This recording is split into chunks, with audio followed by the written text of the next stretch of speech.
Emmanuel Macron appelle donc au calme à 3 jours d'une nouvelle manifestation des Gilets jaunes. Édouard Philippe, lui, est venu défendre ces mesures devant l'Assemblée nationale. L'exécutif se dit prêt à abandonner définitivement la hausse de la taxe sur les carburants. Un discours qui n'a pas convaincu l'opposition. Les temps forts de ce débat avec Sophie Goldstein. Il y a 24 orateurs inscrits. C'est un débat sous tension qui s'est ouvert ce mercredi à l'Assemblée nationale. Fiscalité écologique et pouvoir d'achat à la demande de l'ensemble des partis et en pleine tourmente gouvernementale au lendemain du recul des autorités dans la crise des Gilets jaunes. Mesdames et messieurs les députés, il y a quelque chose qui ne va pas. Voulons-nous moins d'impôts et moins de dépenses publiques ? Le Premier ministre se dit prêt à abandonner la hausse de la taxe sur les carburants s'il ne trouve pas les bonnes solutions. Il se dit prêt également à un débat sur la réforme controversée de l'impôt sur la fortune. Et si le patron du groupe La République En Marche invite à trouver des remèdes, Christian Jacob pour les Républicains charge comme jamais le chef de l'État.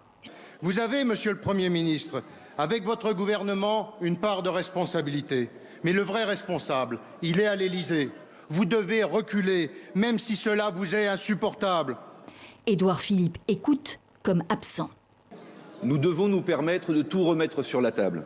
Nous vous alertons depuis 18 mois, affirme Valérie Rabault pour les socialistes et apparentés. Ouvrez maintenant ces états généraux du pouvoir d'achat. Arrive le chef de la France insoumise. Ce gilet jaune de la visibilité routière et des tenues de chantier est devenu en quelque sorte le nouveau bonnet phrygien des Français qui s'affranchissent. Le débat devait être suivi d'un vote qui n'engage pas le gouvernement.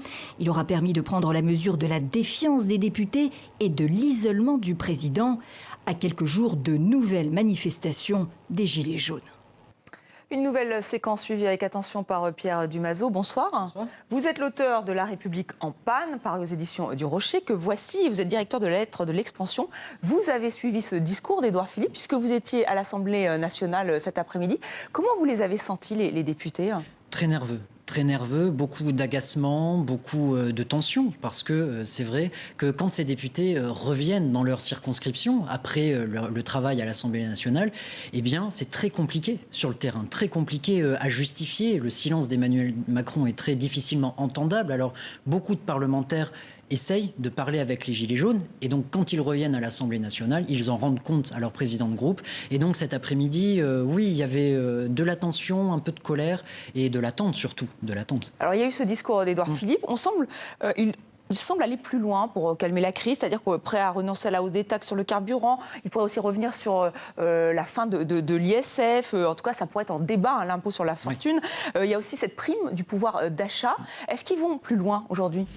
Ils vont plus loin sans pour autant, on est sur des discussions, sur des possibilités. Il n'y a pas eu vraiment d'annonces extrêmement concrètes cet après-midi. C'est pas assez clair selon vous ? Ce sont des hypothèses, toujours des hypothèses de travail. Ça va, disons, c'est dans la continuité de ce nouveau monde macronien où on propose un moratoire sur 6 mois. Voilà, on est dans des choses pas assez, à mon sens, concrètes pour les Gilets jaunes qui veulent des réponses tout de suite. Et là, ce ne sont pas des réponses qui sont à effet immédiat. Voilà, je dirais que ce serait plutôt des débats, plutôt des idées faites pour être débattues dans le moyen terme en tout cas. Et à mon sens, ce n'est pas assez satisfaisant.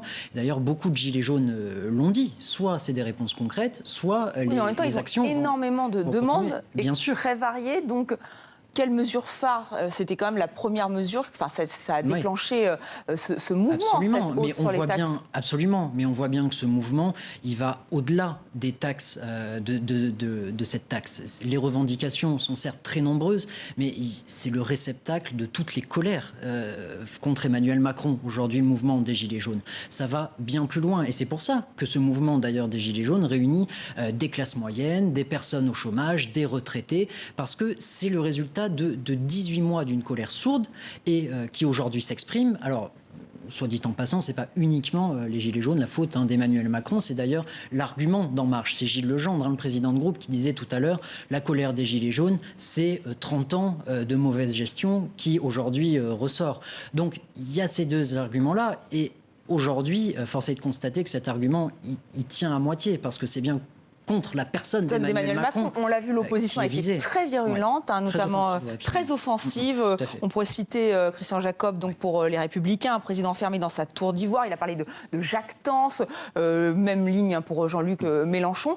Emmanuel Macron, lui, ne s'exprime pas. Est-ce que c'est une erreur de communication, enfin publiquement en tout cas? En tout cas, beaucoup de parlementaires cet après-midi, en off évidemment, y compris de la majorité, se posent la question de ce silence d'Emmanuel Macron. Alors, beaucoup disent, oui, il revient à cette verticalité qui a toujours été la sienne, la volonté d'un président seul face au peuple, donc qui ne s'exprime pas tout de suite, qui attend de voir, sauf qu'aujourd'hui, on a bien vu que ça ne va pas être le discours d'Édouard Philippe cet après-midi qui va suffire à calmer les tensions. À mon sens, bien au contraire, il faut une prise de parole claire et directe du chef de l'État. Je ne sais pas si c'est une erreur, en tout cas, pour l'instant, c'est assez maladroit. On sait que sa première réaction, quand la première manifestation de samedi dernier, il était à plus de 10 000 km de Paris. Quand il est allé voir la préfecture du Puy-en-Velay, ça s'est extrêmement mal passé. C'est très compliqué. Et effectivement, ce mutisme-là, aujourd'hui, beaucoup de députés le dénoncent parce que, j'en reviens à mon propos du début, quand ils reviennent dans leur circonscription, c'est ce qu'ils entendent. C'est ce que les Français leur disent. Eux aussi, une prise de parole directe, oui, dit cet après-midi. Merci Pierre Dumazeau d'avoir été sur le plateau de 64 minutes.